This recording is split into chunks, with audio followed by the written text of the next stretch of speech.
जय हिंद दोस्तों, एक बार फिर स्वागत है आपका हमारे इस YouTube channel Neeraj study zone में। तो इस वीडियो में हम क्लास 10th का साइंस का फर्स्ट चैप्टर करने जा रहे हैं, जिसका नाम है रासायनिक अभिक्रिया एवं समीकरण। तो आपको मैं पूरा चैप्टर एक ही वीडियो में करवाने जा रहा हूँ, नोट्स के माध्यम से।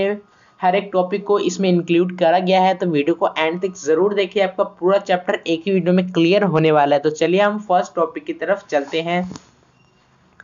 हमें रासायनिक अभिक्रिया एवं समीकरण में पढ़ना है ये है कि भौतिक परिवर्तन और रासायनिक परिवर्तन, जो परिवर्तन हमारे दो प्रकार के होते हैं। सभी बच्चे जानते होंगे, 7th 8th क्लास में भी पढ़ा होगा आपने, से परिवर्तन हमारे कितने प्रकार के होते हैं। तो परिवर्तन हमारे दो प्रकार के होते हैं, भौतिक परिवर्तन और रासायनिक परिवर्तन। चलिए हम भौतिक परिवर्तन को पहले समझते हैं। पदार्थ में होने वाला वह परिवर्तन जिसमें केवल उसकी भौतिक अवस्था में परिवर्तन होता है तथा उसके रासायनिक गुण व अवस्था में कोई परिवर्तन नहीं होता, उसे हम क्या कहते हैं? उसे हम कहते हैं भौतिक परिवर्तन। उदाहरण के लिए शक्कर का पानी में घुलना, कांच का टूटना, पानी का जमना एटसेट्रा। हमारा इसमें पॉइंट इंक्लूड करा गया है। भौतिक परिवर्तन से पदार्थ के रंग, रूप, आकार, परिमाप में ही परिवर्तन होता है। इससे कोई भी नया पदार्थ निर्मित नहीं होता, नया पदार्थ का निर्माण नहीं होता। अभिक्रिया को विपरीत करने पर सामान्यतः पदार्थ की मूल अवस्था प्राप्त की जा सकती है। जिसमें अभिकारक है वो उत्पाद, दोनों सेम रहता है। वो उत्पाद दोबारा अभिकारक में कन्वर्ट हो जाएगा, लेकिन रासायनिक परिवर्तन में ऐसा बिल्कुल भी नहीं होता। चलिए हम रासायनिक परिवर्तन को समझते हैं। पदार्थ में होने वाला वह परिवर्तन जिसमें नया पदार्थ प्राप्त होता है जो मूल पदार्थ से रासायनिक व भौतिक गुण में पूर्णतः भिन्न होते हैं, फिर बिल्कुल ही अलग होते हैं, आप कह सकते हैं, रासायनिक परिवर्तन कहलाते हैं। उदाहरण के लिए लोहे पर जंग लगना, दूध का दही जमना आदि एटसेट्रा। इस प्रकार के परिवर्तन स्थायी होते हैं, मतलब बिल्कुल ही निश्चित होते हैं, या फिर स्थायी कह लीजिए, एक ही बात है। ये तो था आपका बेसिक। अब चैप्टर में मेन पढ़ना है हमें रासायनिक अभिक्रिया, अभिकारक और उत्पाद हमें पढ़ना है। तो रासायनिक अभिक्रिया का पहले हम डेफिनेशन पढ़ लेते हैं, जो कि चैप्टर में ही है, रासायनिक अभिक्रिया एवं समीकरण। तो डेफिनेशन के माध्यम से समझते हैं रासायनिक अभिक्रिया वैसी होती क्या है क्या चीज। ऐसे परिवर्तन जिसमें नए गुणों वाले पदार्थों का निर्माण होता है उसे हम क्या कहते हैं? उसमें रासायनिक परिवर्तन कहते हैं। फिर एक इसका अथवा में एक और दिया हुआ है हमारे पास, वह प्रक्रम जिसमें एक या अधिक पदार्थ आपस में अंतःक्रिया करके एक या अधिक भिन्न रासायनिक गुण वाले पदार्थ बनाते हैं, उसे क्या कहते हैं? रासायनिक अभिक्रिया। या आप एग्जाम्पल के माध्यम से समझ लीजिए, या फिर क्या भी कर लीजिए। फिर 2 पॉइंट है, इसे याद करने में ज्यादा मुश्किल नहीं आएगी आपको, इसे याद कर लीजिए। अब हम पढ़ते हैं रासायनिक अभिक्रिया में अभिकारक और उत्पाद होते क्या है। तो हम सबसे पहले पढ़ते हैं अभिकारक, जो कि LHS होते हैं और RHS। एग्जाम्पल के माध्यम से मैं आपको समझाऊंगा, पहले आप डेफिनेशन पढ़ लीजिए। वे पदार्थ जिनमें अभिक्रिया के दौरान परिवर्तन होता है उन्हें क्या कहते हैं? अभिकारक कहते हैं। ये LHS होता है, ठीक है। और उत्पाद में हमारा अभिकारकों में रासायनिक परिवर्तन होने के बाद निर्मित नए पदार्थ को हम क्या कहते हैं? उत्पाद। जो नया पदार्थ निर्मित होता है रासायनिक अभिक्रिया करने पर, उसे हम कहते हैं उत्पाद। ये हमारा RHS की तरफ होता है। जैसे हम एग्जाम्पल के माध्यम से समझते हैं, Mg magnesium plus O2 oxygen is equal to MgO। Magnesium oxide जो है हमारा उत्पाद है, और है Mg प्लस O2, ये हमारे अभिकारक है। एरो के इस तरफ RHS की तरफ हमारा उत्पाद आता है, और लेफ्ट हैंड साइड हमारा आता है अभिकारक। याद करना आपको, लेफ्ट हैंड साइड अभिकारक और राइट हैंड साइड उत्पाद। लेफ्ट हैंड साइड अभिकारक और राइट हैंड साइड उत्पाद। आप याद कर लीजिए या फिर समझ लीजिए, बहुत ही मेन टॉपिक है अब आपका ये। अब हम स्टार्ट करते हैं। रासायनिक अभिक्रिया में पदार्थ में निम्नलिखित बदलाव आ सकते हैं। हमें पता कैसे चलेगा से रासायनिक अभिक्रिया कब होते हैं और कब नहीं होते? तो पहला, जब पदार्थ में रंग में परिवर्तन होता है तो हम कह सकते हैं कि पदार्थ में रासायनिक अभिक्रिया होते हैं। और सेकंड, हमारा पदार्थ की अवस्था में परिवर्तन होता है, तभी हम कह सकते हैं कि रासायनिक अभिक्रिया हुई है। ये आपको कुछ पॉइंट याद करने हैं, आपको क्वेश्चन पेपर में ऐसे ही पूछ सकते हैं, ये बताइए कि इसमें रासायनिक अभिक्रिया हुई है या फिर नहीं हुई है। तो आपको बताना है यस इसमें रासायनिक अभिक्रिया हुई है, इसमें नहीं हुई है, क्रॉस फॉल्स ऐसे क्वेश्चन भी आ सकते हैं।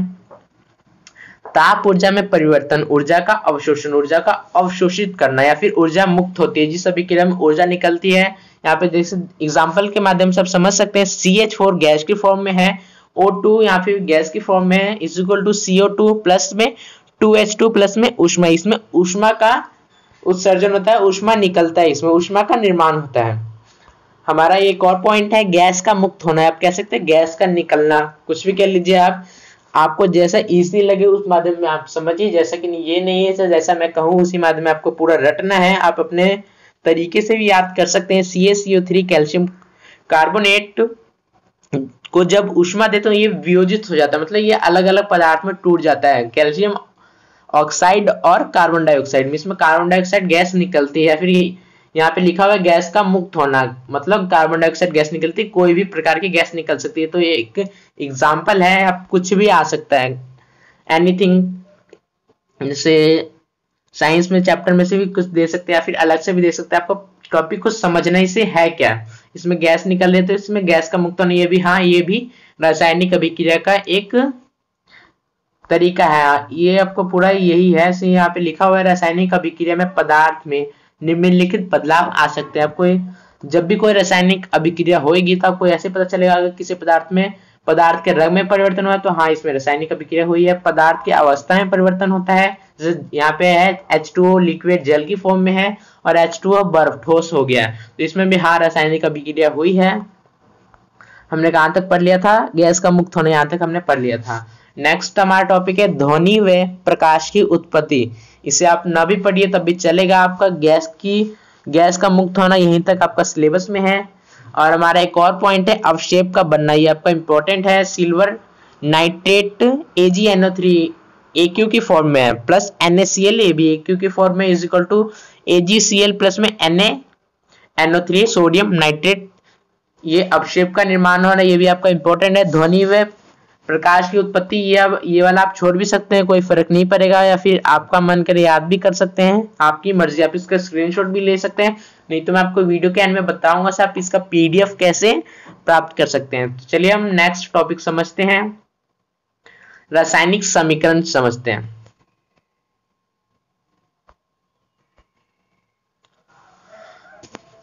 रासायनिक समीकरण, रासायनिक अभिक्रिया में अभिकारकों और उत्पादकों को उनके रासायनिक सूत्रों द्वारा सांकेतिक रूप में प्रदर्शित करना, मतलब उनको अवस्था की में फॉर्म में लिखना, उसको सही तरीके से लिखना, क्या कहलाता है रासायनिक समीकरण।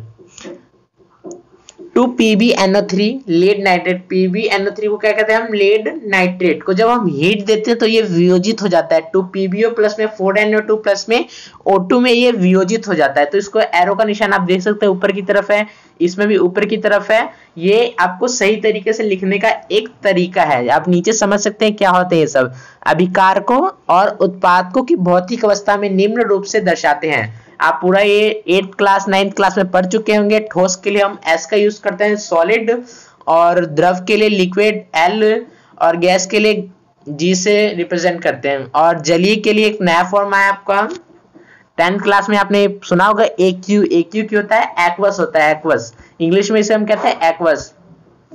और यहाँ पे एरो का निशान आप देख रहे होंगे, ये सब आपको याद करना है, याद तो नहीं करना, आपको समझना है किसी भी रासायनिक अभिक्रिया आपको कैसे लिखना है सही तरीके से, ये सब उसके फॉर्म में किसी के आगे, जैसे 2PbNO3 किसकी फॉर्म में, तो आपको बताना पड़ेगा से सॉलिड की फॉर्म में या फिर लिक्विड की फॉर्म में या फिर गैस की फॉर्म में या फिर AQ है, आपके आगे एग्जांपल के माध्यम से समझाया जाएगा। चलिए नेक्स्ट टॉपिक को हम समझते हैं। नेक्स्ट टॉपिक हमारा क्या है,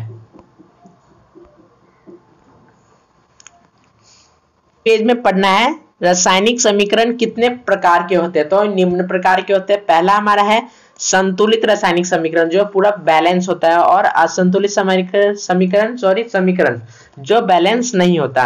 जैसे समझते हैं, ऐसा रासायनिक समीकरण जिसमें प्रत्येक तत्व के परमाणुओं की संख्या बाई तथा दाई और समान हो। जैसे हमने पढ़ा था अभिकारक और उत्पाद, तो जो अभिकारक में परमाणु संख्या होगी वही उत्पाद में होगी, और इसे हम संतुलित रासायनिक समीकरण कहते हैं। अगर दोनों तरफ परमाणु संख्या समान हो तो उसे हम संतुलित रासायनिक समीकरण कहते हैं। जैसे 2Fe प्लस में 3H2O is equal to Fe2O3 plus में 3H2। तो यहाँ पे आप देख सकते हैं, यहाँ पे Fe2 है, यहाँ पे भी Fe, उत्पाद में भी 2 है, यहाँ पे 3H2 है, यहाँ पे भी 3H2 है, यहाँ पे O3 है, यहाँ पे भी O3 है।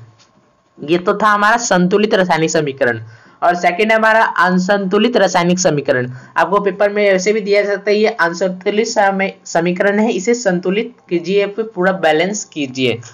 तो ऐसा रासायनिक समीकरण जिसमें प्रत्येक तत्व के परमाणु संख्या बाई तथा दाई तरफ और समान न हो, मतलब जो इधर अभिकारक में परमाणु संख्या वह उत्पाद से बिल्कुल अलग हो सकता है या फिर उत्पाद में परमाणु संख्या अलग हो सकता है अभिकारक से। जैसे यहाँ पे एग्जांपल है Fe प्लस में H2O, Fe2O3 प्लस में H2, यहाँ पे Fe1 है, यहाँ पे Fe2 है, तो यहाँ पे असंतुलित रासायनिक समीकरण, ये पूरा बैलेंस नहीं है। तो आप ये का क्लियर हो गया होगा बैलेंस कैसे करते हैं, वो भी मैं आपको आगे इसी वीडियो में बताने जाऊंगा। तो आपका पूरा चैप्टर एक ही वीडियो में क्लियर होने वाला है। तो हमारा नेक्स्ट टॉपिक है कंकालिक रासायनिक समीकरण। इसी का एक एग्जांपल है संतुलित, असंतुलित और एक होता है हमारा कंकालिक रासायनिक समीकरण। आपका बुक में कहीं भी इंक्लूड नहीं किया गया, मैं आपको ये करवा रहा हूँ। रासायनिक समीकरण कितने प्रकार के होते हैं, संतुलित हो गया हमारा, और हमारा असंतुलित हो गया हमारा, तीसरा है ये हमारा कंकालिक रासायनिक समीकरण। चलिए डेफिनेशन के माध्यम से समझते हैं। ऐसा रासायनिक समीकरण जिसमें अभिकारकों और उत्पादकों को उनके रासायनिक सूत्रों द्वारा सांकेतिक रूप में प्रदर्शित किया जाता है, परंतु ये जरूरी नहीं है कि वह संतुलित हो, कंकालिक रासायनिक समीकरण कहलाते हैं। यहाँ पे दिया हुआ है बैलेंस और अनबैलेंस। ऐसे CaCO3 कैल्शियम क्लोराइड को जब हम हीट देते हैं तो ये वियोजित हो जाता है अलग अलग में, कैल्शियम ऑक्साइड और कार्बन डाइऑक्साइड में। तो यहाँ पे सेकंड हमारा H2O, इलेक्ट्रिक करंट, विद्युत जब आवेश प्रवाहित करते हैं इसमें से, तो ये H2 गैस की फॉर्म में और O2 भी गैस की फॉर्म में, ये अनबैलेंस है। आप देख सकते हैं यहाँ पे H2 है, यहाँ पे भी H2 है, लेकिन O वहाँ पे 1 है और यहाँ पे उत्पाद में O2 है, तो ये हमारा अनबैलेंस है। चलिए हम ये पेज तो आपका क्लियर हो गया, चलिए नेक्स्ट पेज की तरफ चलते हैं। वीडियो में हम सीखेंगे इस पेज में से रासायनिक समीकरण को संतुलित कैसे करा जाता है। इस पेज में हम सीखेंगे स्टेप 1, स्टेप 2, स्टेप 3 और स्टेप 4 के माध्यम से आपको बताया जाएगा कि आप किसी भी रासायनिक समीकरण को बैलेंस कैसे कर सकते हैं। जैसे कि यहाँ पे लिखा है Fe प्लस में H2O। H2O क्या है हमारा, लिक्विड है, जल है, और Fe क्या है, आयरन है। Fe3O4 प्लस में H2, यहाँ पे हाइड्रोजन गैस मुक्त होती है, फेरिक ऑक्साइड और हाइड्रोजन गैस निकलती है। तो यहाँ पे आप देख सकते हैं यहाँ पे जो अभिकारक में आयरन की परमाणु संख्या है क्या है, 1 है, और यहाँ पे उत्पाद में आयरन की परमाणु संख्या है 3 है। तो ये बैलेंस नहीं है, ये अनबैलेंस है। तो इसको बैलेंस कैसे किया जाए इस वीडियो में आपको समझाया जाएगा। तो देखिए यहाँ पे Fe पहले आपको लिखना है, असंतुलित समीकरण में उपस्थित विभिन्न तत्वों के परमाणु संख्या ज्ञात करना। पहले हमें देखना है कि कौन कौन से लेफ्ट हैंड साइड में परमाणु संख्या कितने हैं और राइट हैंड साइड में कितने हैं। तो पहले आपको यहाँ पे बॉक्स में तत्व लिख लेना है। यहाँ पे आप लिख सकते हैं ऐसे बॉक्स बना के, ऐसे आप बॉक्स बना सकते हैं, सेकंड बॉक्स बना सकते हैं, और ऐसे थर्ड बॉक्स आप ऐसे बना सकते हैं। ऐसे पहले आपको लिखना है Fe, पहले कौन कौन से आपको तत्व दिए हैं उसके पहले आपको फर्स्ट बॉक्स में लिखना है। दिया है हमारा Fe दिया हुआ है, H दिया हुआ है और ऑक्सीजन दिया हुआ है, O दिया हुआ है। अब आपको लिखना है LHS की तरफ परमाणु संख्या कितने है, Fe की 1 है और H की 2 है और ऑक्सीजन की 1 है। तो पहले आपको लेफ्ट हैंड साइड का लिखना है, फिर राइट हैंड साइड का 3, 2, 4। और स्टेप 2 है हमारा, वह यौगिक लिखिए जिसमें परमाणुओं की संख्या अभिकारक या उत्पादों में से किसी भी अधिक हो, तथा इस यौगिक में उस तत्व को चुनिए जिसमें परमाणु की संख्या सर्वाधिक हो। देखना है सबसे अधिक किसमें है। और स्टेप नंबर 3 हमारा, परमाणु की संख्या को बराबर करने के लिए हम सूत्रों के बाईं ओर गुणांक या फिर कोई अंक को मल्टीप्लाई करते हैं, लगाते हैं। नोट, ये ध्यान रखना है हमें कि सूत्र में पादन को परिवर्तित नहीं कर सकते, जो पहले से उसको परिवर्तित हम नहीं कर सकते, हमें अलग से इंक्लूड करना, जो पहले से उसको हम हटा नहीं सकते। उसमें Fe प्लस में 4 H2O is equal to Fe3O4 plus में H2, यहाँ पे Fe1 है, H2 है, तो यहाँ पे हमने 4 से इसको मल्टीप्लाई करा। हमने क्यों मल्टीप्लाई करा, क्योंकि हमें देखा यहाँ पे ऑक्सीजन की परमाणु संख्या कितनी है, 4 है, और इधर 4 नहीं है, तो हमने इधर 4 से मल्टीप्लाई कर दिया, तो इसको ऑक्सीजन की परमाणु संख्या तो 4 हो गई, लेकिन हाइड्रोजन की 8 हो गई। यहाँ पे हाइड्रोजन की 2 है, लेकिन हाइड्रोजन की 8 हो गई। आपको समझने की चीज है, आपको नेक्स्ट वीडियो में भी आपको समझाया जाएगा कि बैलेंस कैसे किया जाए। आपको बेसिक पहले क्लियर कर लीजिए, स्टेप बाय स्टेप फिर आपको अच्छे से समझाया जाएगा। Fe3O4 प्लस में H2 आपने फर्स्ट ये वाला पढ़ लिया, इसमें कुछ भी नहीं करा गया। ये देखिए आप, ये जो है वो सही कर लिया गया है, ये वाला बॉक्स, सॉरी। और सेकंड हमारा बॉक्स है Fe प्लस में 4 इंटू में H2 is equal to Fe3 हमने मल्टीप्लाई करके क्या पाया वो हमें नीचे वाले में लिखना है। Fe तो वैसा का वैसा रहा क्योंकि हमने कुछ करा नहीं उसके साथ, तो जैसा का जैसा वैसा ही रहा। 4 इंटू में H2, इसमें 4 से हमने क्या करा, मल्टीप्लाई करा। हमने उधर भी H2 को 4 से मल्टीप्लाई करा, क्यों, क्योंकि इधर जब हमने 4 से मल्टीप्लाई करा यहाँ पे, तो यहाँ पे 4H2 तो हो गया, O तो 4 हो गया इसमें, लेकिन हाइड्रोजन की परमाणु संख्या कितनी होगी, हाइड्रोजन की 2 से मल्टीप्लाई होकर कितनी होगी, 8 हो गई। इसलिए हमने इधर भी हाइड्रोजन को 4 से मल्टीप्लाई करा था कि ये भी हाइड्रोजन है, ये हमारा ये भी 8 हो जाए। यहाँ पे देख सकते हैं ये 8 हो जाए। स्टेप नंबर 4 है हमारा, पहले तत्व के परमाणुओं को संतुलित करने के बाद हम दूसरे तत्व का परमाणु को संतुलित करेंगे। पहले हमें देखना है, पहले हमने क्या करा, हाइड्रोजन को संतुलित करा, इधर भी हाइड्रोजन को संतुलित करा। हाइड्रोजन अब पूरी तरह से संतुलित हो चुका है, इधर भी 8 हो गया और इधर भी 8 हो चुका है। स्टेप नंबर 4 में अब किसी और तत्व को हमने देखना है। 3Fe, यहाँ पे आप देख सकते हो उत्पादक में एक Fe है और यहाँ पे 3Fe है, तो हमने Fe को 3 से मल्टीप्लाई कर दिया ताकि Fe भी 3 हो जाए। और उधर तो पहले से उत्पाद में 3 तो है ही, तो हमारा Fe3 हो गया, 4H2 हो गया और Fe3 4O4 और 4H2, तो आपका पूरी तरह से ये बैलेंस हो चुका है। आपको ध्यान ये रखना है कि एक परमाणुक व द्विपरमाणुक अणुओं के परमाणुओं को सबसे बाद में संतुलित करना। पहले आपको देखना है कि परमाणु, एक परमाणु कौन सा था, इसमें क्या था, आयरन था। Fe के साथ कितना था, 1 था। 0 हमेशा कभी भी नहीं रहेगा, इसमें 1 रहेगा। अगर कुछ भी पावर नहीं दिया हुआ तो उसमें रहेगा 1, तो Fe सबसे कम था 1, इसलिए हमने Fe को सबसे लास्ट में बैलेंस करा। सबसे ज्यादा कौन सा था, यहाँ पे हाइड्रोजन था, तो उसको हमने सबसे पहले बैलेंस करा। ऐसे आपको करना है। चलिए अब नेक्स्ट पेज की तरफ चलते हैं, हम पढ़ते हैं नेक्स्ट पेज में क्या है। आपका पूरा चैप्टर एक ही वीडियो में क्लियर होने वाला है। अब हम इस पेज में पढ़ेंगे रासायनिक अभिक्रिया के प्रकार। बहुत ही ज्यादा इंपॉर्टेंट टॉपिक आपके सामने आ चुका है।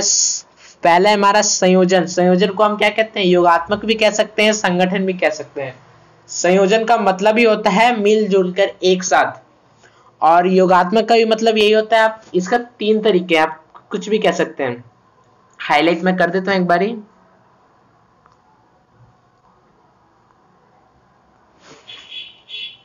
संयोजन, योगात्मक और संगठन, आपको तीनों कह सकते हैं। वह रासायनिक अभिक्रिया जिसमें 2 या 2 से अधिक अभिकारकों को मिलने से केवल एक उत्पाद का निर्माण होता है, उसे क्या कहते हैं, हम संयोजन अभिक्रिया कहते हैं। एग्जाम्पल है इसका Mg प्लस O2। यहाँ पे 2 अभिकारक कितने हैं, 2 है। Mg 1 हो गया और O2 2, और उत्पाद में देखिए MgO, इसमें एक ही उत्पाद निर्मित हुआ है, जिसे हम क्या कहेंगे, संयोजन अभिक्रिया। एक और एग्जाम्पल देखिए, C plus O2 is equal to क्या होता है, CO2। यहाँ पे अभिकारक में तो 2 है या फिर 2 से अधिक भी हो सकते हैं, लेकिन उत्पाद में एक ही रहना चाहिए, तो हम कहते हैं संयोजन अभिक्रिया। जैसे एक और है, सबसे आसान हो गया हमारा H plus O2 is equal to क्या हो गया हमारा H2O। H प्लस O2, इसमें तो अभिकारक में 2 है लेकिन उत्पाद में एक ही है, तो हम इसे क्या कहेंगे, रासायनिक अभिक्रिया, संतुलित रासायनिक अभिक्रिया। सॉरी, संतुलित नहीं कहेंगे, इसे हम कहेंगे संयोजन रासायनिक अभिक्रिया। और सेकंड है हमारा अपघटन वियोजन अभिक्रिया। क्या है, अपघटन वियोजन अभिक्रिया, से हम अपघटन भी कह सकते हैं या फिर वियोजन अभिक्रिया भी कह सकते हैं। वह रासायनिक अभिक्रिया जिसमें एक यौगिक वियोजित होकर, मतलब एक जो यौगिक है वो अलग अलग पदार्थों में टूटकर 2 या 2 से अधिक उत्पाद बनाता है, तो उसे क्या कहते हैं, अपघटन या फिर वियोजन अभिक्रिया कहते हैं। इसका एग्जाम्पल है 2AgBr।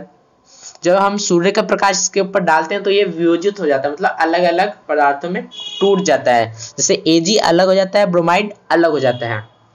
और हमारा PbNO3 हमने ऊपर ही पढ़ा था, लेड नाइट्रेट। क्या है, Pb नया शब्द जो रहा है, लेड नाइट्रेट, इसको कहते हैं, Pb को कहते हैं लेड, और NO3 जो हमारा है नाइट्रेट, हम पूरा कहेंगे इसे लेड नाइट्रेट को। जब हम तापन या फिर गर्म करते हैं तो ये वियोजित हो जाता है अलग अलग पदार्थों में। 2PbO प्लस में 4NO2 प्लस में O2।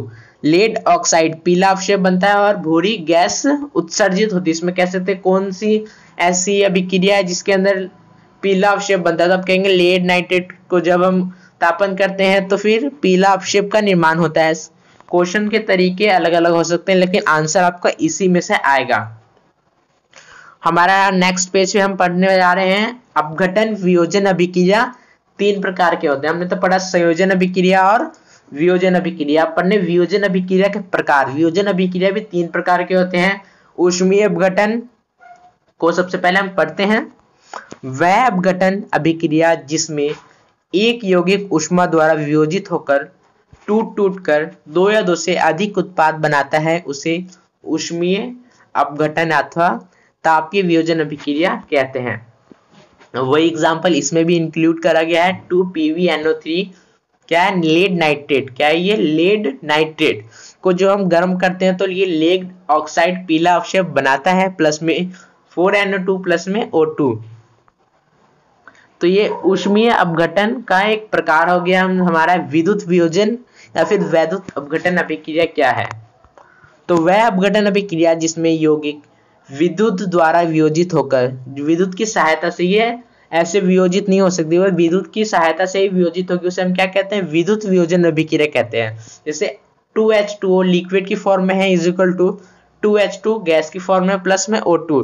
यहाँ पे जो H2O है वो वियोजित हो गया है, किस 2 अलग अलग पदार्थ में वियोजित हो गया। यहाँ पे 2H2O जल है या फिर वाटर है, यहाँ पे H2 गैस है और ऑक्सीजन भी गैस की फॉर्म में है, तो ये वियोजित हो गया है। ये किसकी मदद से वियोजित हुआ है? ये हुआ है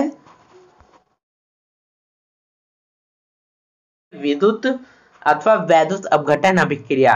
हमारा थर्ड है हमारा प्रकाशीय अपघटन अभिक्रिया क्या होते हैं। हमने पढ़ला विद्युत वियोजन अभिक्रिया पढ़ लिया हमने, प्रकाशीय वियोजन अभिक्रिया अब हमें पढ़ना है होता क्या है।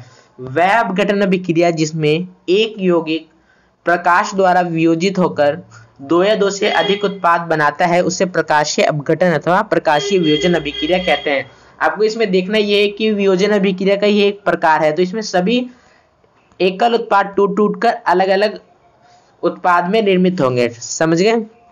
जैसे हमारा कहाँ पे थे हम? प्रकाशीय अपघटन अभिक्रिया पे। एग्जाम्पल है 2AgBr सिल्वर ब्रोमाइड को जब सूर्य प्रकाश देते हैं तो फिर ये 2Ag सिल्वर प्लस ब्रोमाइड में वियोजित हो जाता है, अलग अलग पदार्थों में टूटकर बन जाता है। हमारा नेक्स्ट पेज पे चलते हैं। हमारे कितने मिनट का वीडियो हो गए? तो हमसे 20 मिनट का वीडियो हो चुका है। ऐसे अभी बहुत सारा टॉपिक बचा ही हुआ है। चलिए वीडियो को देखते रहते, वीडियो को कंटिन्यू करते रहिए। नेक्स्ट हम पढ़ेंगे ऊष्माक्षेपी तथा ऊष्माशोषी अभिक्रिया में अंतर। बहुत ही इंपॉर्टेंट है ये ऊष्माक्षेपी तथा ऊष्माशोषी। इसमें बच्चे कंफ्यूज जाते हैं, ऊष्माक्षेपी है ऊष्माशोषी है, कंफ्यूज नहीं होना। इसमें बस डेफिनेशन आपको याद करना है और कुछ एग्जांपल इसके याद करने हैं, बस क्लियर हो जाएगा चैप्टर। सबसे पहले हम पढ़ते हैं ऊष्माक्षेपी अभिक्रिया होता क्या है। वह रासायनिक अभिक्रिया जिसके दौरान ऊष्मा उत्पन्न होती है, साफ सीधी बात है भाई, जिसमें ऊष्मा उत्पन्न होती है उसे क्या कहेंगे? ऊष्मीय क्षेपी अभिक्रिया। ठीक है, जिसमें ऊष्मा उत्पन्न होती है, याद करना है, जिसमें ऊष्मा उत्पन्न होती है उसे ऊष्माक्षेपी अभिक्रिया कहते हैं। जिसका एग्जांपल है C+O2 CO2 के साथ क्या है? ऊष्मा प्लस प्रकाश दोनों निकल रही है, इसका मतलब ये ऊष्माक्षेपी अभिक्रिया है। आप देख सकते हैं जिसमें ऊष्मा प्रकाश निकल रहा है उसमें ऊष्माक्षेपी अभिक्रिया, फिर सिर्फ ऊष्मा भी निकले तो भी वह ऊष्माक्षेपी अभिक्रिया माना जाएगा। सेकंड हमारा एग्जांपल है CH4 प्लस में 2O2 is equal to CO2 plus में 2H2O गैस की फॉर्म में, इसमें भी ऊष्मा निकल रहा है, इसलिए इसे हम क्या कहेंगे? ऊष्माक्षेपी अभिक्रिया। हम पढ़ते हैं ऊष्माशोषी अभिक्रिया क्या होते हैं।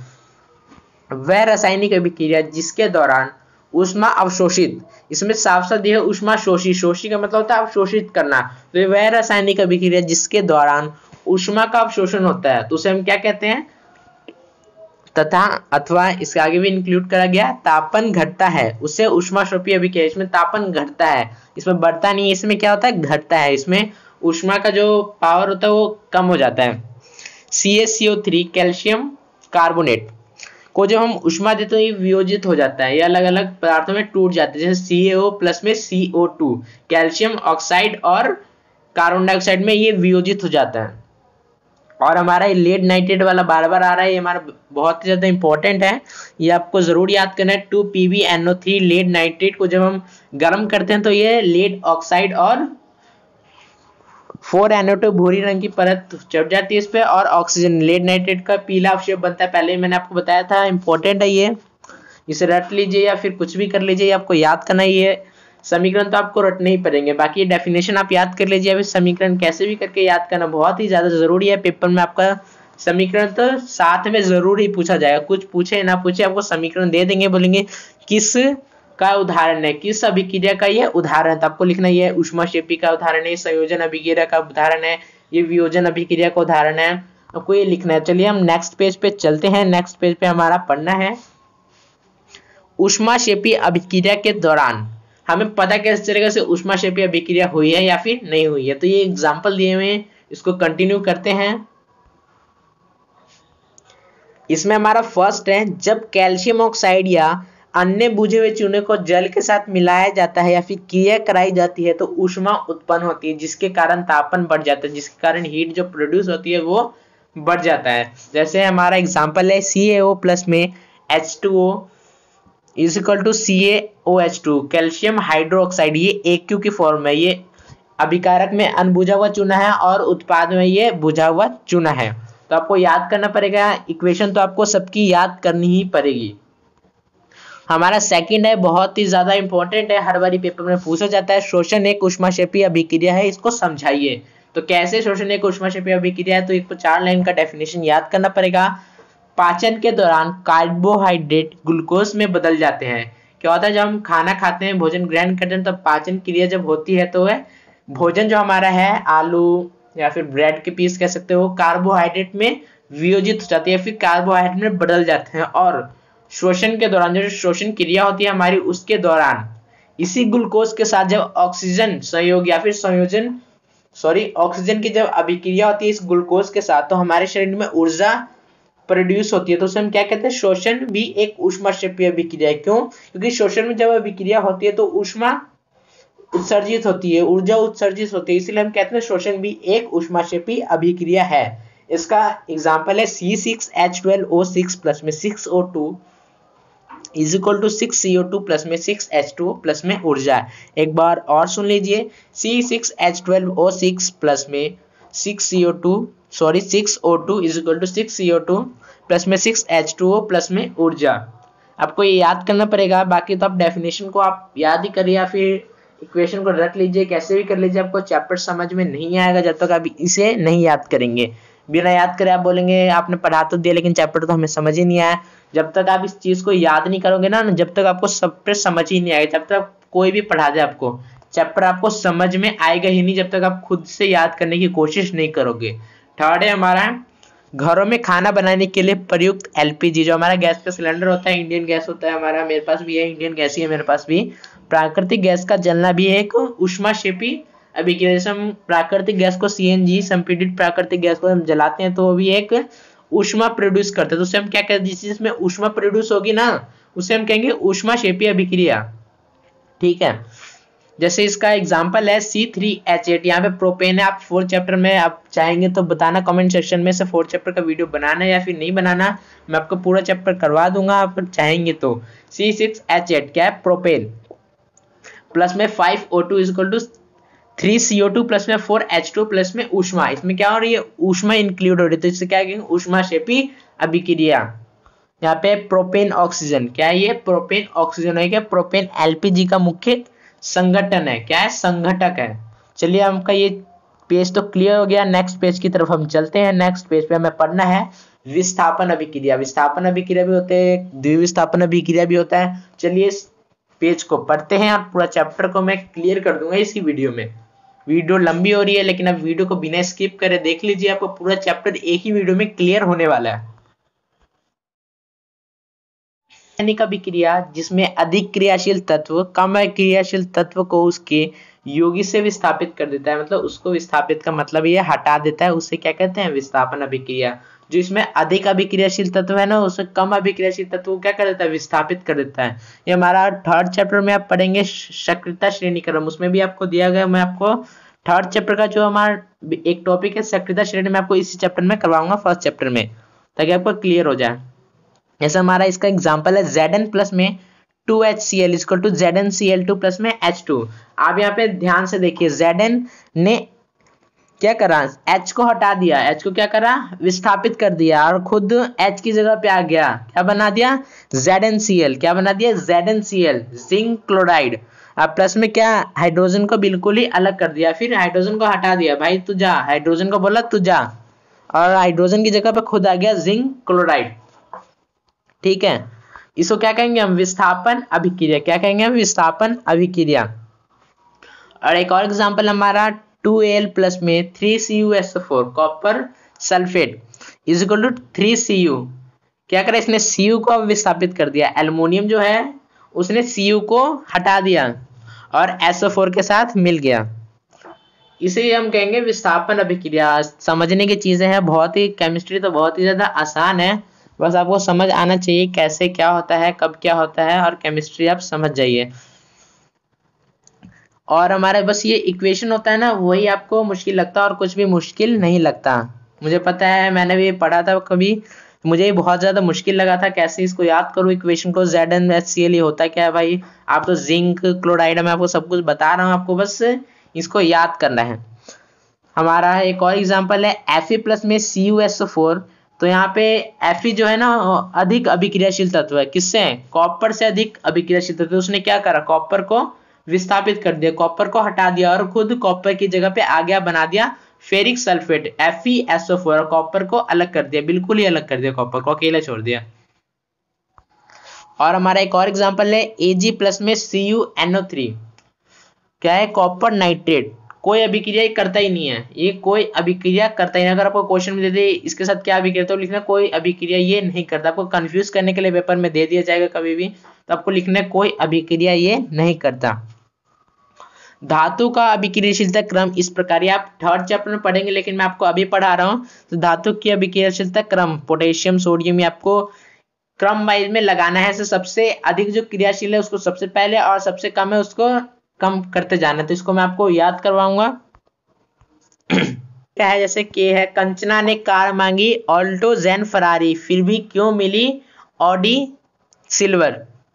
ऐसी आपको याद करने के बहुत सारे तरीके हैं, इसमें दिया हुआ है, काना बाका मांगे आलू जीरा, फिर पर्वत है चढ़ा होगा चांदी सोना प्लेटियम। जो मैंने अभी कहा कंचना ने कार मांगी ऑल्टो जेन फरारी, उसके अंदर ये जो हमारा बेरिलियम है वो इंक्लूड मैंने नहीं करा है, क्योंकि मुश्किल हो जाता, अगर मैं उसको इंक्लूड करता तो फिर बोल नहीं पाता, बेरिलियम का कोई बन नहीं रहा था अच्छे तरीके से, तो मैंने बेरिलियम को छोड़ दिया। कंचना ने कार मांगी ऑल्टो जेन फरारी, फिर भी पी से क्या होगा, फिर भी। एच को हम छोड़ देंगे क्योंकि एच जो नॉन मेटल है, नहीं मेटल है ये, ना ही नॉन मेटल है ये, फिर ना ही मेटल है। ये आपको 5th चैप्टर में पढ़ेंगे, जब आप पढ़ेंगे डोबेनाडर ट्रिक और वो पढ़ेंगे तो आपको पता चलेगा से में आप पढ़ेंगे इसको से हाइड्रोजन को कोई भी नाम नहीं दिया गया है, और कॉपर हीलियम इस आप 5th चैप्टर में पढ़ेंगे। ये आपका 3rd चैप्टर का टॉपिक है, जो आपको मैं अभी 1st चैप्टर में करवा रहा हूँ। काना बाका ये आपको याद करना पड़ेगा, पोटेशियम सोडियम बाका beryllium calcium magnesium aluminium zinc iron. चलिए हम नेक्स्ट पेज की तरफ चलते हैं। इसको मैं आपको प्रॉपर एक वीडियो बनाऊंगा, इसको आप कैसे लर्न कर सकते हैं, ये सक्रियता श्रेणी को आप कैसे लर्न कर सकते हैं, हाउ टू लर्न। तो आपको नेक्स्ट वीडियो में आपको बताऊंगा पक्का से सक्रियता श्रेणी को कैसे लर्न कर सकते हैं, कैसे याद कर सकते हैं। आप इसको छोड़ दीजिए, ये जो हमारा टॉपिक है ये वाला, ये आपका 3rd चैप्टर का टॉपिक है, इस चैप्टर का टॉपिक है ही नहीं, तो आप इसको छोड़ दीजिए। अब 3rd चैप्टर जब आएगा तो मैं आपको 3rd चैप्टर में इसको प्रॉपर करवाऊंगा। अब हम पढ़ते हैं द्विविस्थापन अभिक्रिया। हमने ऊपर पढ़ा विस्थापन अभिक्रिया जो विस्थापित कर देता है। अब द्विविस्थापन अभिक्रिया करें, द्विविस्थापन में क्या होता है, चलिए पढ़ते हैं। वह रासायनिक अभिक्रिया जिसमें अभिकारकों के बीच आयनों का आदान प्रदान होता है। क्या होता है, अभिकारक जो होता है उसमें आयनों का आदान प्रदान होता है। आयन जो एक आयन होता है वो इसको दे देता है, एक आयन उसको दे देता है, या फिर कुछ भी हो सकता है, उसे क्या कहते हैं, हम द्विविस्थापन अभिक्रिया कहते हैं। आयनों जिसमें हम देखेंगे आयन का आदान प्रदान होते हैं। आयन क्या होते हैं, नेगेटिव और प्लस का एक सिंबल होता है, उसे कहते हैं आयन। आयन का जो आदान प्रदान होता है उसे क्या कहते हैं, द्विविस्थापन अभिक्रिया कहते हैं। यह कितने प्रकार के होते हैं, यह 2 प्रकार से होती है। एक होती है हमारा उदासीन अभिक्रिया, एक होती है हमारा अवक्षेपण अभिक्रिया। उदासीन अभिक्रिया और अवक्षेपण अभिक्रिया, इसको कहते हैं उदासीनीकरण अभिक्रिया। देखिए उदासीनीकरण अभिक्रिया क्या है, 9th में भी आपने पढ़ा होगा। वह द्विविस्थापन अभिक्रिया जिसमें अम्ल तथा क्षारकों के बीच आयनों का आदान प्रदान होता है। क्या होता है, आयनों का आदान प्रदान होता है, उदासीनीकरण अभिक्रिया कहलाता है। जैसे HCl एक अम्ल है, प्रबल अम्ल है, और KOH एक क्षारक है। जब इसका रिएक्शन कराते हैं तो हम क्या निकलता है, H2O प्लस में KCl, H2O प्लस में पोटेशियम क्लोराइड। और हमारा है एक और अवक्षेपण अभिक्रिया। क्या है हमारा, अवक्षेपण अभिक्रिया, वह द्विविस्थापन अभिक्रिया जिसमें अभिकारकों के बीच आयनों का आदान प्रदान होता है। क्या होता है, आयनों का आपस में आदान प्रदान होता है, उसे हम क्या कहते हैं, उसे अवक्षेप बनता है, और उसे हम कहते हैं द्विविस्थापन अभिक्रिया कहते हैं। उसे क्या कहते हैं, द्विविस्थापन अभिक्रिया। वह अभिक्रिया जिसमें अभिकारकों के बीच आयनों का आदान प्रदान होता है उसे हम क्या कहते हैं, द्विविस्थापन अभिक्रिया। 2 लाइन का है, आपको याद करना पड़ेगा। Ag प्लस में NO3, Ag प्लस में NO3 प्लस में KCl is equal to AgCl plus में KNO3 पोटेशियम नाइट्रेट। आपको ये सब इक्वेशन जो आपको तो याद करना ही पड़ेगा। आप कुछ भी कर लीजिए, इक्वेशन आपको याद करना ही पड़ेगा, या फिर कह लीजिए कैसे बिना याद करे तो कुछ हो नहीं सकता है पेपर में, आप फिर लिख नहीं पाएंगे। अगर आप ऐसी समझ के करेंगे, समझना कोई बुरी बात नहीं है, लेकिन आपका समझ के करेंगे ना तो पेपर में आपको वर्ड में मिस्टेक हो सकता है। जैसे द्विविस्थापन को आप कुछ अलग तरीके से लिखा है, ऐसे समझ के करने से सही तो रहता है, लेकिन ना वो प्रॉपर वे नहीं आती जो याद करने में होती है। तो मैं तो यही कहूंगा आप याद करके करिए, बाकी आपकी मर्जी, आप जैसे मर्जी कर सकते हैं, आपकी इच्छा। मैं तो कहूंगा आप याद करके करिए। और हमारा लास्ट टॉपिक है, बस लास्ट ही है, एंड होने वाला ही है, उपचयन और अपचयन अथवा रेडॉक्स अभिक्रिया। उपचयन अपचयन क्या होता है, अथवा जब उपचयन अपचयन एक साथ होता है तो हम इसे क्या कहते हैं, रेडॉक्स अभिक्रिया।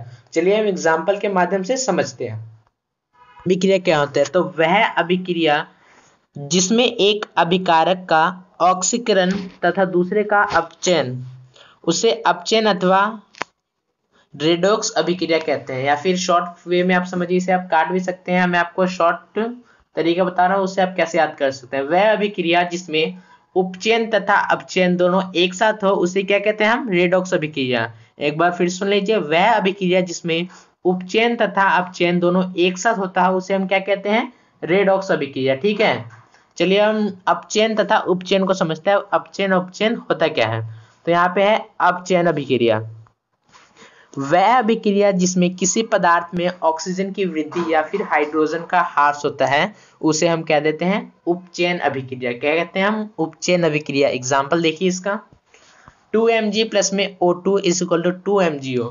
2Mg प्लस में O2 इज इक्वल टू क्या है हमारा, 2MgO। मैग्नीशियम प्लस ऑक्सीजन, ये क्या हो गया, मैग्नीशियम ऑक्साइड।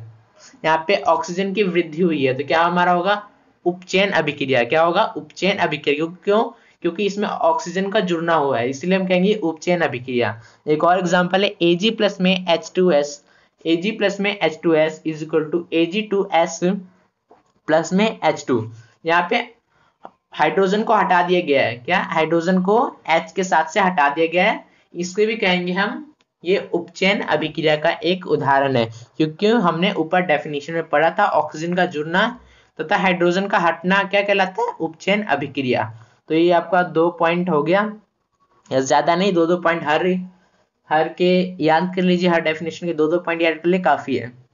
वह अभिक्रिया जिसमें किसी पदार्थ में ऑक्सीजन का ह्रास या हाइड्रोजन की वृद्धि या इलेक्ट्रॉन ग्रहण होता है उसे क्या कहते हैं हम, उपचयन अभिक्रिया कहते हैं। क्या कहते हैं, उपचयन अभिक्रिया। जैसे एग्जांपल देखिए इसका, Ca प्लस में H2 is equal to CaH2O, Ca plus में H2 is equal to CaH2O, sorry O नहीं है इसमें, CaH2 ही है।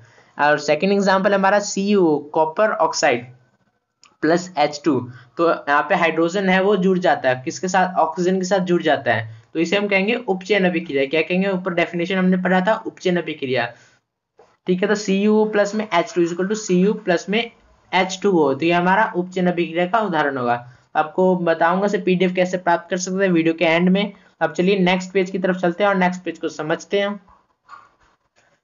इस पेज पे है, रेडॉक्स अभिक्रिया में एक यौगिक का अपचयन होता है और दूसरे यौगिक का अपचयन। एक का उपचयन और एक का अपचयन दोनों एक साथ ही होगा, एक के बिना दूसरा नहीं हो सकता। अगर दोनों एक साथ हो तभी हम उसे कहेंगे हाँ ये रेडॉक्स अभिक्रिया है, नहीं तो ये रेडॉक्स अभिक्रिया नहीं है। यहाँ पे एग्जाम्पल देखिए, Fe2O3 प्लस में 3CO is equal to 2Fe plus में 3CO2। यहाँ पे उपचयन और अपचयन दोनों एक साथ हो रहे, इसलिए हम कहेंगे कि हाँ ये रेडॉक्स अभिक्रिया का उदाहरण है, ये रेडॉक्स अभिक्रिया का उदाहरण है। क्यों? क्योंकि इसमें उपचयन तथा अपचयन दोनों एक साथ इंक्लूड करा गया है।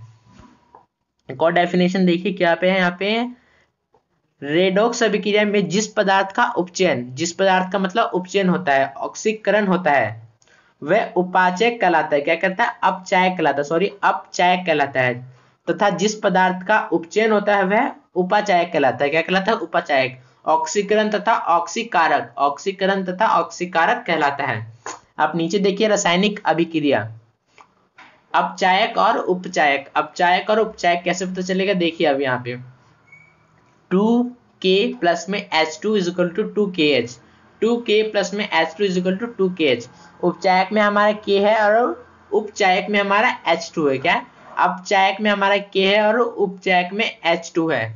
एक और देखिए Li, लिथियम प्लस में O2 oxygen is equal to LiO, lithium oxide, lithium oxide. Li अपचायक है, Li अपचायक है और उपचायक क्या है हमारा? O2। ऐसे एक और देखिए Na प्लस में O2 is equal to Na2O3, Na2O2। इसमें अपचायक क्या है? अपचायक है Na और उपचायक क्या है? उपचायक है O2। अब ये दो बचा है, आप दो खुद ट्राई कीजिए।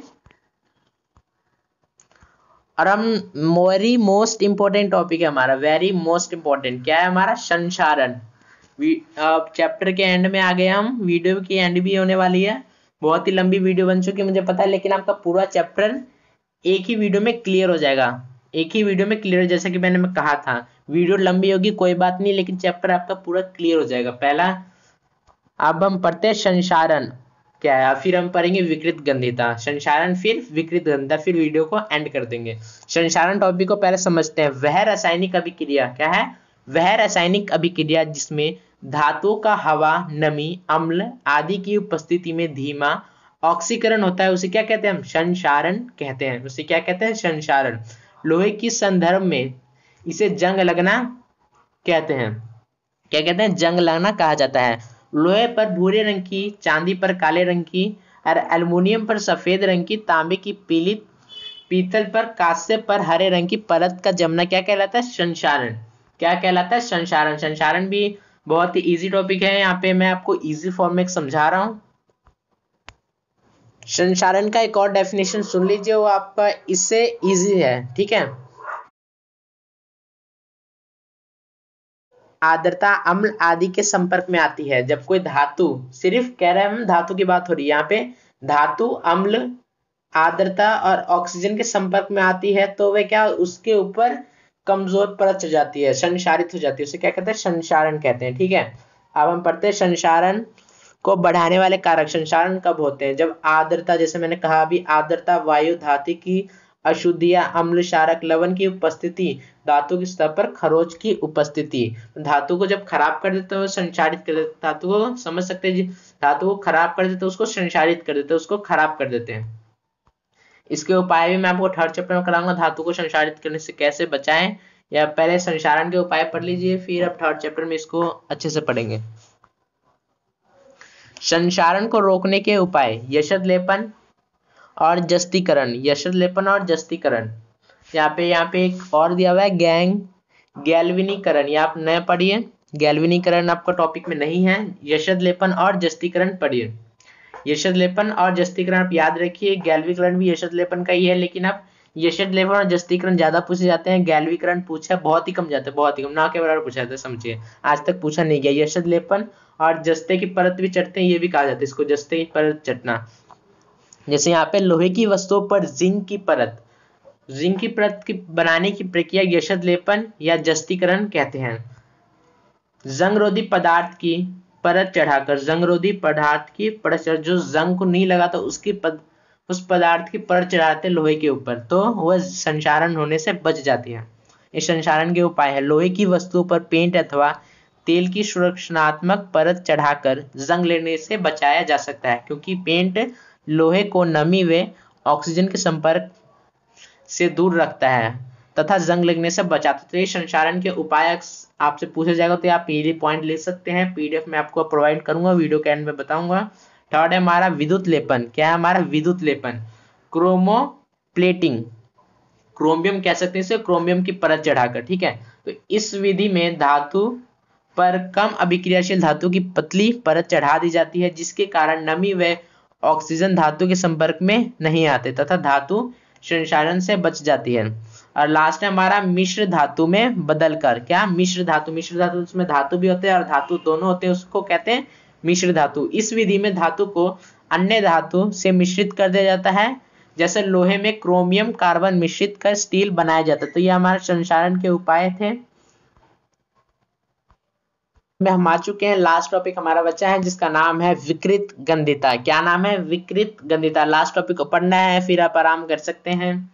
वसा युक्त अथवा तेल युक्त खाद्य सामग्री। क्या है? वसा युक्त अथवा तेल युक्त, जिसमें तेल की मात्रा ज्यादा होती है, तेल युक्त सामग्री, खाद्य सामग्री, खाने वाली चीजों की बात कर रहे हैं हम, का वायु के संपर्क में आने पर उपचयन, हमने ऊपर पढ़ा था ना अपचयन और उपचयन, तो यहाँ पे उपचयन ऑक्सीकृत होना। क्या? ऑक्सीकृत होना, उसमें ऑक्सीजन का मिलना, जिसके परिणाम स्वरूप सामग्री की गंध और स्वाद में अप्रिय हो जाते हैं। क्या?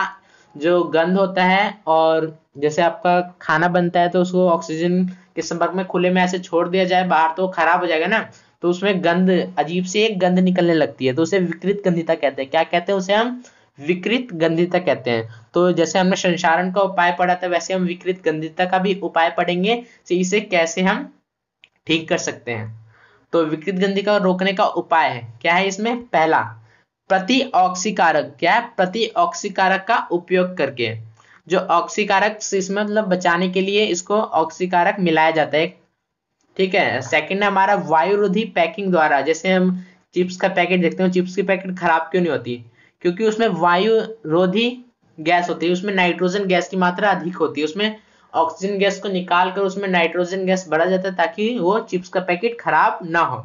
चिप्स का पैकेट वाला मैंने भी करा दिया। लास्ट है फोर्थ, शीतलन द्वारा। शीतलन द्वारा, जैसे हम खाने की सब्जी होती है उसे हम रात को फ्रीज में रख देते हैं, सुबह देखते हैं फिर गर्म करके उसे खा लेते हैं, वो खराब नहीं होती।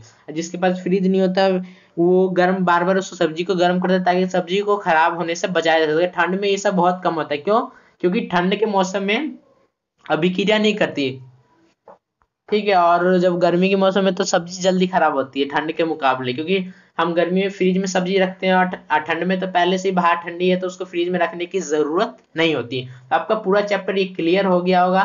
फर्स्ट चैप्टर अगर आप चाहते हैं कि सेकंड चैप्टर की वीडियो में बनाऊं तो आप कमेंट सेक्शन में लिख सकते हैं, और वीडियो के कमेंट सेक्शन में आप बताइए इसे किस किस को ये पीडीएफ चाहिए, मैं आपको उसको पीडीएफ पर्सनली प्रोवाइड करवाऊंगा, ठीक है। जिसको पीडीएफ चाहिए वो कमेंट सेक्शन में लिखे, मैं आपको उसको पीडीएफ जरूर प्रोवाइड कराऊंगा। थैंक यू, जय हिंद, जय भारत। मिलते हैं हम नेक्स्ट वीडियो में। अगर नेक्स्ट वीडियो आप चाहिए तो आप बता सकते हैं कमेंट सेक्शन में कौन से चैप्टर की चाहिए, ऐसे मैं पीडीएफ बनाकर आपको चैप्टर पूरा समझाऊंगा। थैंक यू, जय हिंद, जय भारत। वीडियो अच्छी लगे तो वीडियो को लाइक कर दे एंड हमारे चैनल को सब्सक्राइब कर दे ताकि ऐसी वीडियो की नोटिफिकेशन आपको मिलती रहे।